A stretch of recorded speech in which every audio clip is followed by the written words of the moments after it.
Member सूबाई assembly मियां तारक महमूद ने डिंगा की आवाम से किया हुआ वादा पूरा कर दिया।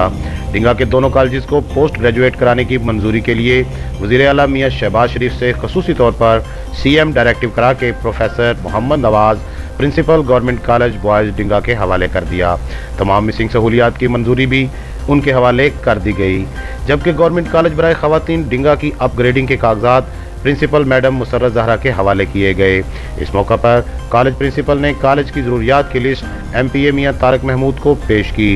मियां तारक महमूद ने इस मौका पर गुफ्तगू करते हुए कहा कि दोनों कॉलेजेस में MA क्लासेस का इजरा बहुत जल्द हो जाएगा। मैडम मुसर्रत ज़हरा ने MPA मियां तारक महमूद का खुसूसी शुक्रिया अदा करते हुए कहा कि डिंगा जैसे छोटे से कस्बे में MA की क्लासेस के अजरा का क्रेडिट मियां तारक महमूद को जाता है। इस मौका पर मियां अमजद महमूद, चौधरी मोहम्मद अनवर, चौधरी मुश्ताक अहमद चेचियाँ, अमानत गोरसी, राजा खालिद परवेज़, कैसर इसहाक मुगल, फहद जंजुआ, चौधरी मोहम्मद आरफ डोगा, नूर जमाल भी MPA के हमरा थे। Nisar Mughal, news alert, डिंगा।